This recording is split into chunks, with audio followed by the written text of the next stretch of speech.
And what's most important is to look backwards retroactively at the deals that have closed, because that's going to tell you what the actual market believes the value of these properties to be once you have a closing price. Welcome to the Multifamily Wealth Podcast. I'm your host, Axel Ragnarsson, and on this show, I dissect how seasoned multifamily investors started, built, and scaled their businesses. What's going on, everybody? Welcome back to another quick solo episode here on the Multifamily Wealth Podcast. In this episode, I'm going to be discussing the 5 steps that new investors should take when breaking into commercial multifamily, or residential investors that are looking to make the transition or make the leap into commercial multifamily investing. And these 5 steps, I think, are the most important steps to take. And my recommendation for all newer investors that are listening to this episode is just listen to these 5 steps and then just do them, because everything that you are going to be doing that falls outside of these 5 steps or each of these specific steps in the process isn't really going to move the needle for you, right? So stay focused, follow these 5 steps, and you're going to be investing in commercial multifamily in no time. So let's jump right into them. We'll make this episode nice and quick. Step 1, narrowly define your investment objectives. And what I mean by narrowly defining your investment objectives is specific to what you want to make as an investor, or what your investors who are going to be investing alongside you or with you want to make. Because it's critical to establish what your investment objectives are, because in step 2, we're going to talk about it. It needs to align with what you're actually going to pursue. So let's talk about some spectrums here. High or low cash flow, high or low equity growth, value add. What's the risk profile of the projects you want to take?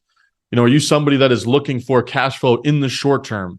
Well, then you may need to invest in slightly lower priced markets where cash flow is easier to find. Let's say you're less concerned with cash flow because you got a business that makes a ton of money, or your job makes a ton of money. You're looking for safer investments that are going to increase your likelihood of equity growth over time. Well, maybe that's going to be some higher price markets. You're going to be in more core metros. You're going to be closer to cities, or you're going to be buying newly built real estate or more recently built real estate. Are you looking to make 15% IRRs or 20 IRRs, right? That's going to dictate whether or not you're doing light to moderate value add deals, or whether you're looking for more stabilized deals. Let's say you want to make more than that. Maybe you got to get into some heavy value add or redevelopment or development type deals. So it's important to define what your own personal objective is, and no one knows the answer to that other than you. And you also need to be realistic about what that is. You can't have your cake and eat it too, unless you're willing to spend tons of time finding those needle in a haystack deals.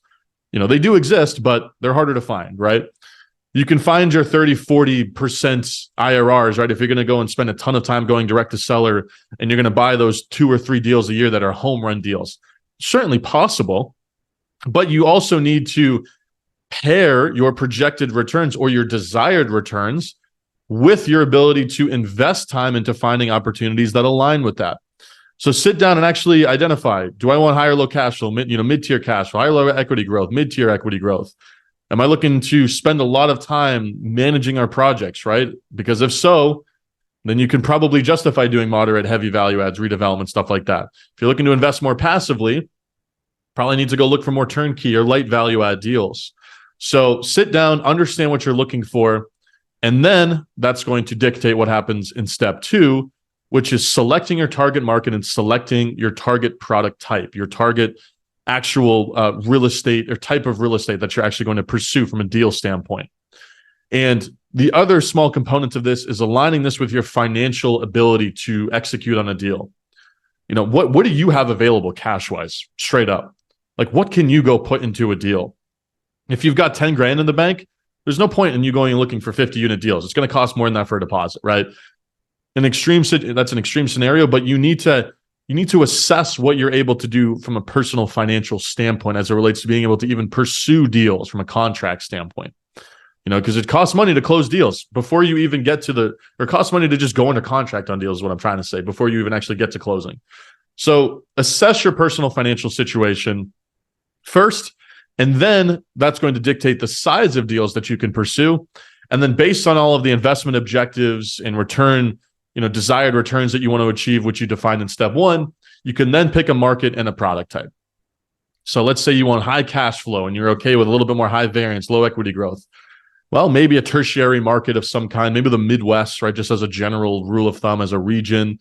The inverse of that you wouldn't want to be buying in is like a Boston or an NYC or a place with low cap rates where you're really not going to earn any meaningful cash flow. You're basically just parking money. So you need to find a market that aligns with what you want. And then you need to start targeting, you need to start developing your acquisition criteria around the types of properties that also fall within that objective. Are you going to be looking for 5-unit deals, 10-unit deals, light value adds, moderate value adds, heavy value adds? Are you looking for development deals? What are you looking for, right? And then you need to make sure that there's alignment between your acquisition criteria in your target market with your investment objectives and your desired returns. Step 3, once you've identified those two, is developing a deep familiarity with that segment of the marketplace. So let's say you're willing, you want 5 to 7% cash on cash returns. You want to be in a growing area. Maybe that's a secondary market in a city in South Carolina, right? Maybe you've identified Spartanburg, South Carolina as, I'm just throwing shit at the wall, but you've identified that as the type of market that you can be in. So what happens now is you need to define your product on maybe it's 10 to 50 units. You need to thoroughly understand what those types of properties trade at. You need to thoroughly understand what average rents are for 1-bed units, 2-bed units, 3-bed units. You need to thoroughly understand what cap rates those deals trade at. And you need to start understanding exactly what those types of properties are selling for, right? And how you do this is by underwriting a ton of deals. So develop some relationships with brokers, get on LoopNet, start receiving some OMs, and start underwriting these deals. And what's most important is to look backwards retroactively at the deals that have closed, because that's going to tell you what the actual market believes the value of these properties to be once you have a closing price. Look at the cap rate that these properties sold at. Look at the price per unit that these properties sold at. You should be on Rentometer and Zillow and Apartments.com all of the time, just looking at rents, right? Trying to develop a deep familiarity with what different types of units are going to rent for, what the rents are in the different little neighborhoods and zip codes and sub-pockets within that market, so that you can underwrite with confidence, because you're never going to be in a position to do a deal if you can't underwrite with confidence. This is perhaps the most critical step in this whole process. Something that I still do now, even though we own hundreds of units in a very small geographical area in New Hampshire, is I just look at Zillow while I'm watching TV or watching a Celtics game, and I just look at rents. It's just a 5-10 minute exercise. I'm constantly looking at what other people are listing their units for, in addition to retroactively analyzing our own historical data within our portfolio, because it's so critical. The most important projected figure in any underwriting are your rents. And that's just bar none, other than your exit cap, those are the two most easily manipulated figures. So you must get those right. And you need to spend time in step 3, after you've identified your objectives, you've identified your target acquisition criteria, you need to understand exactly what those properties are worth, what they trade at, what they rent for, so that when they come to market, you can act decisively. Step 4 is you need to start developing relationships with the important individuals that service that market and that product type. So this is brokers, these are property managers, these are the other investors that play in this space. These could be some of the closing attorneys and title companies, etc. All of the different individuals that are going to be important for you to know when you're actually executing on a deal. Brokers is the easy one. They help build the top of the funnel.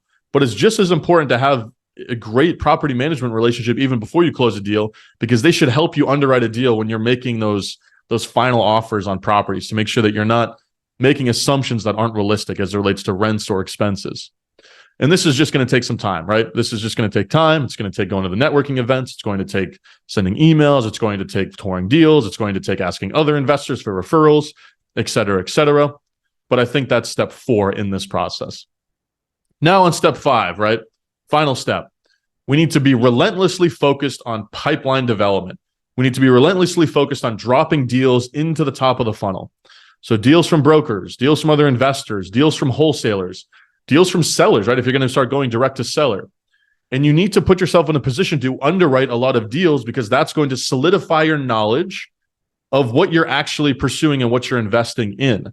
So if we go back to step 3 for a second, it's helpful to underwrite deals from brokers and historical deals, but it's also very important to be underwriting live deals. So step 5 is you just need to look at a ton of deals before you are in a position to where you find the good ones.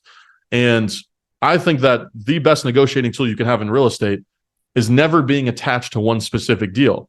So just by virtue of you seeing a lot of deals, you never become emotionally attached to one because you always know there's another one coming around the corner, which allows you to do better deals and never puts you in a position to where you feel emotionally attached to one, which is how most newer investors find themselves in trouble. So in summary, let me talk about these 5 steps again. Number 1, narrowly define your investment objectives from a return standpoint. Number 2, select a market and a product type and a property type that aligns with those investment objectives and your desired returns. Step 3, develop deep familiarity with that segment of the marketplace, rents, pricing, cap rates, etc. Step 4, begin developing relationships with all the key service providers that are active within that certain geographical market and that segment of the marketplace from a product type standpoint. And step 5, build the hell out of your pipeline, right? And step 5 is where you start getting into all of the things that you'll do forever as a real estate investor. And you never stop developing your pipeline. That's where you start to get into what you do into the long term. So I hope this episode was helpful for all the new investors out there that want to get into multifamily, or the residential investors that want to make the leap into multifamily. Those are the 5 things that you got to focus on. And if you found this episode to be helpful, please leave the show a rating and a review. If you haven't already, please do so. It helps the show get noticed by more folks, helps get more people in front of the podcast. And that's really our objective, is we want to help more multifamily investors grow better businesses. So if you haven't already, would greatly appreciate that. And thanks again for listening. I'll catch you guys on the next episode.